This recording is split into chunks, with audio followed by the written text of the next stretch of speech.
Evening. See? I'm tired. Good evening, everyone. My name is Shayla. I'm Marion. I'm Alex. I'm Christy. I'm Taylor. And we're going to talk to you about ADHD, Attention Deficit Hyperactivity Disorder. Does anybody know anybody who's been diagnosed with this? Can anybody tell me what it is in their own words?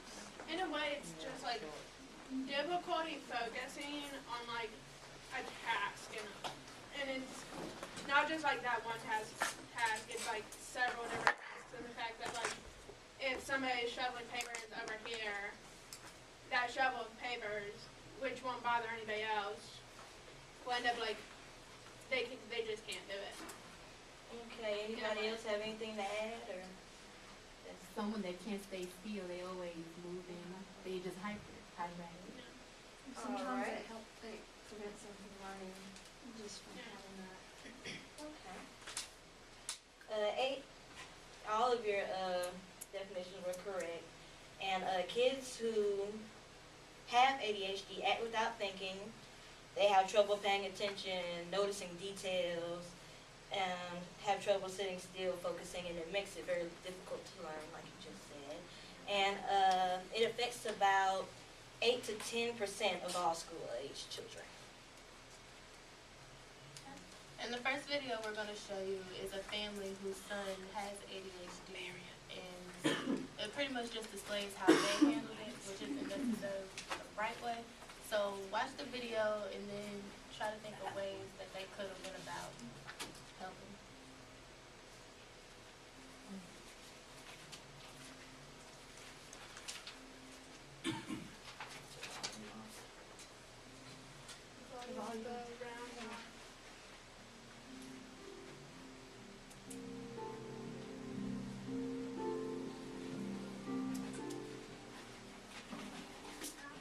Julian was a very restless boy. He was so hyperactive, he couldn't even sit still for a meal. Always fidgeting, running around, touching this, tearing that. Don't even try to get him to sit still to do his homework. So how was he doing in school?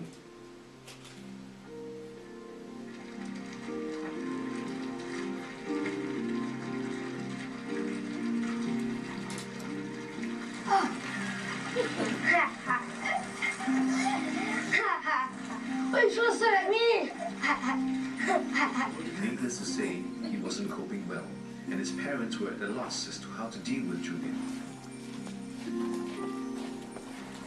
Can't you just sit still in class? Not only a form teacher complained, the other teachers are saying you're causing trouble in class. Julian, your mommy is going to be very upset with you. I know we have never laid our hands on Julian before, but we may need a different approach. Sam doesn't respond to our talking to him, no matter how firm we are with him. Julian! See, he's obviously not listening. He's not scared of us anymore. He has been losing his things. His work is very messy, and he doesn't seem to put in any effort.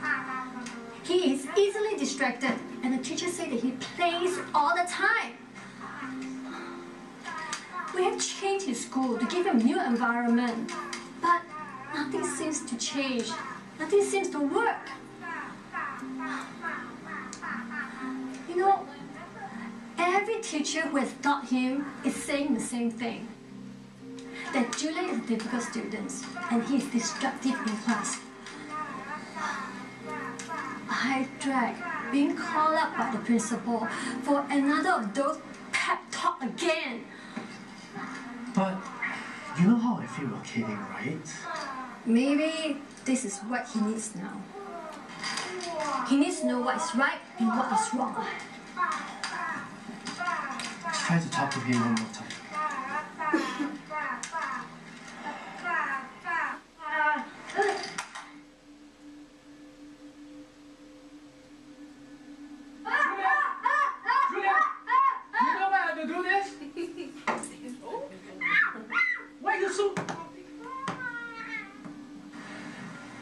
Despite being punished, Julian got into trouble at school again. He simply couldn't control his behavior. The punishments became so regular that his parents were at a loss as to how to deal with Julian. They were desperate for a solution. A few months later, Julian's parents received a call from the school counselor. She suggested that Julian be assessed by REACH, a community-based mental health service that works closely with schools, community agencies and family doctors to help students with emotional, behavioral and development. So can anybody say what was wrong with the way they handled his behavior? Instead of trying to see if there's anything wrong with the child, they decided to use force first.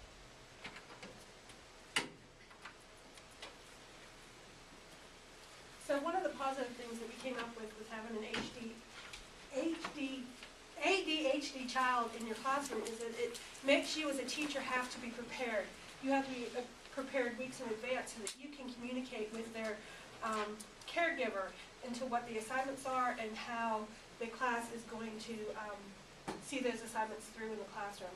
You also have to have weeks in advance to be able to show the children visually and by their sight and feeling. You use all the senses to get a lesson through to these kids. An example of the way ADHD is portrayed positively is in the quote, "I promise I'll be better at school and I'll pay attention more." It's portraying how a person with ADHD will respond in that situation in a positive way. And another positive approach instead of the force like we saw in the video is behavioral management, which you pretty much, you could set them up on a schedule, teach them that schedule, reward their behavior, set up consequences for bad behaviors. And you could also, you have to be consistent with their punishment, with their rewards, with what it is they're supposed to do, and teach them the right from wrong instead of expecting them to stop. The fourth positive portrayal, they can become successful in whatever they choose to do. Basically, this is saying, with children with ADHD who have been tested and have acknowledged their diagnosis, they know that they have to focus like 50% harder than most kids who don't have it. So with all that, they're putting their all into their work and putting like 120% into it. They can basically be successful in whatever they choose to do because they have acknowledged that they have a problem and they're pushing forward. The last positive portrayal we have is that they are aware that they have a condition, but they don't think they're any different than all the other kids. Just like any other disorder that kids have. They see themselves all the same. And this is a video talking about how, it's a video of a kid, interview of a kid explaining how he feels that he has ADHD, who he doesn't think he's any different.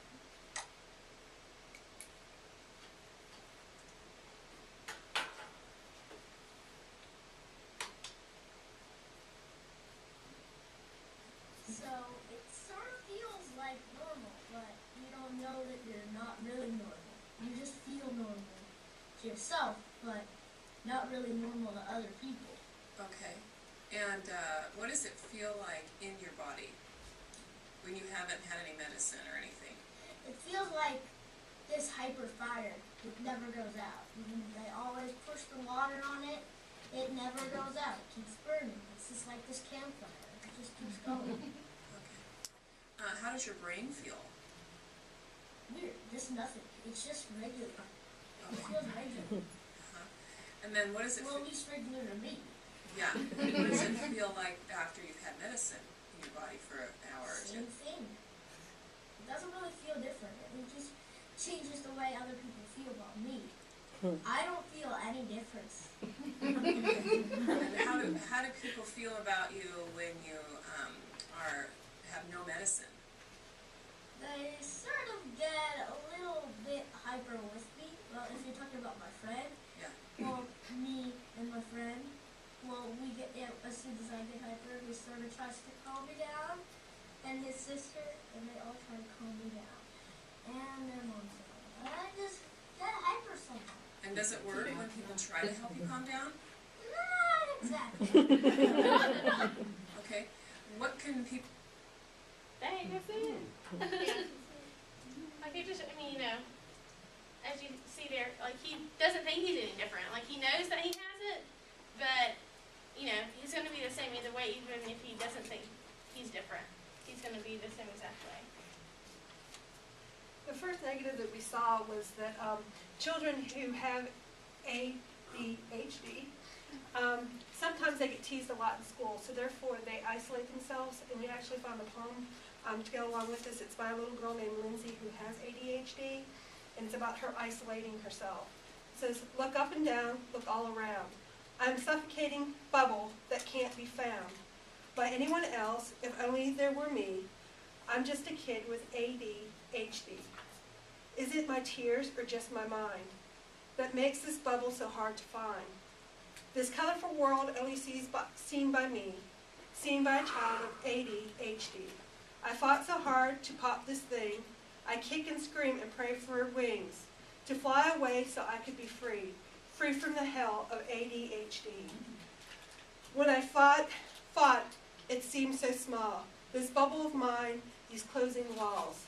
Why couldn't I be who I want to be, not just a child with ADHD? I am now beginning to accept who I am. I'm still a person with life and a plan. I'll show these doubters, yes, they will see that I'm not just a child of ADHD. And I also have a copy of this for you guys after we're done. Children are often looked at as if they are not good enough and become discouraged because they have ADHD, but that's not true.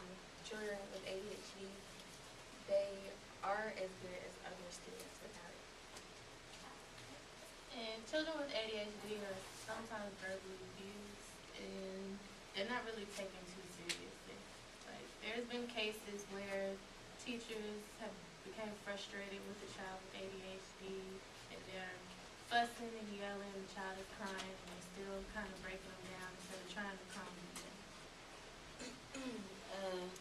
Fourth one is that they are very disorganized and messy. Okay. We all go through our day when you have like 100 things to do.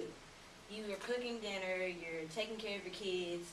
When you walk around and you're trying to get all these things done at once, are you going to clean up? Well, some people will. I'm not going to lie. Some people have OCD and stuff. They'll clean up right after. But anyway, if you are doing all these things at once, are you going to sit and you're trying to focus on 100 different things at once? Are you going to sit and clean up after everything you've done? No. I usually like keep it like a nice stack in a general area, like this is my homework box. So a nice stack of homework. Yeah, but it's just in disarray in that stack, right? Yeah.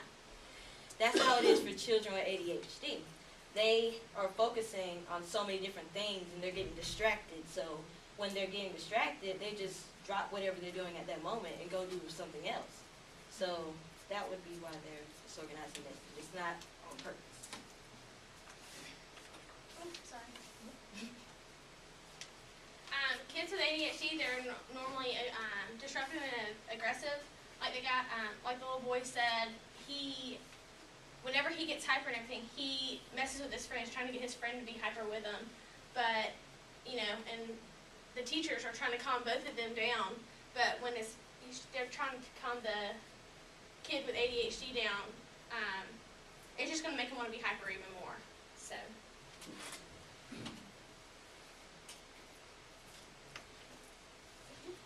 We're going to watch a video on labeling normal kids with ADHD.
take a look at the list I just written on the board.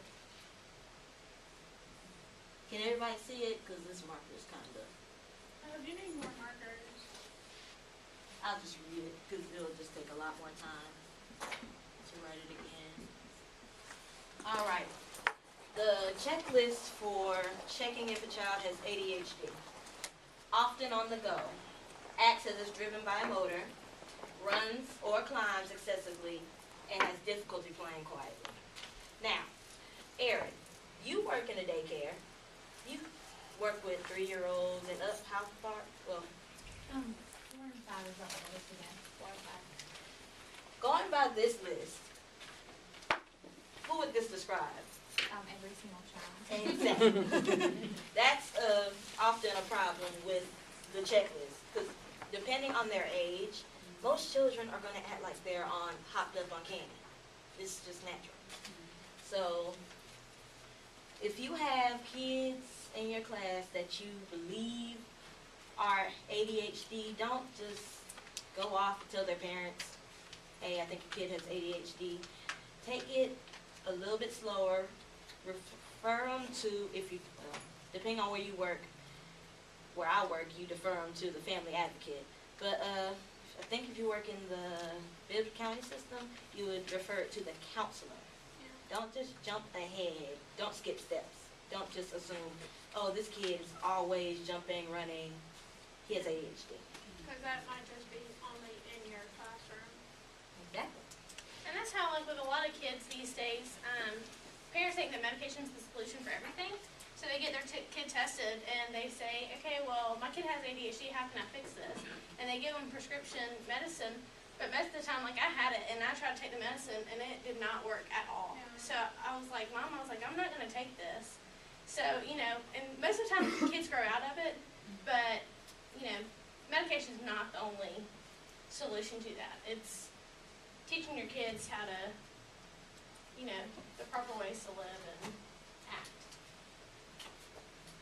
Okay, so how does this affect the schools that we're in? We looked at a UK study, and 72% of the ADHD children were sent out of the room weekly, and 36 of them were sent to another room. So that's very disruptive for anybody that's on that hall with these types of children.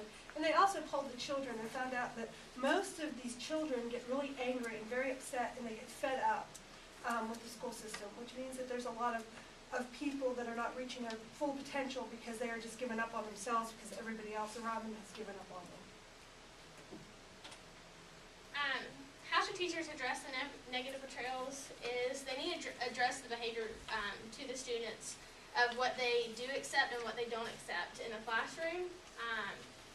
And don't let the students walk all over the teachers because, in the beginning of the year, teachers seem to let the kids slide by and do different different things, and as the year goes on, they are like, hey, well, maybe they shouldn't do that. So in the beginning, we need to establish the rules and don't let them walk all over you from the beginning. If there's long projects, they need to break them into smaller, different projects, because kids with ADHD, like Shayla said, they're everywhere. They start one thing and they get distracted and want to do something different. So if they break them up, that will help the kids be able to focus in shorter amounts of time. And don't make it all desk work. If there's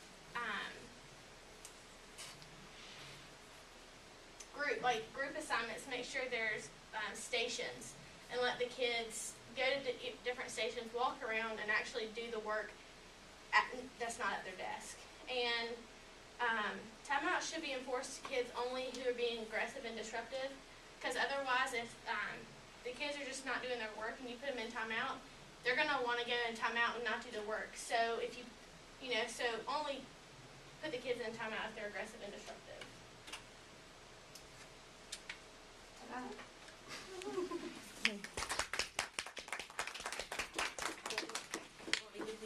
Yes, thanks. Thank you. And turn this off for me, please, Taylor. Thank you, ADHD group.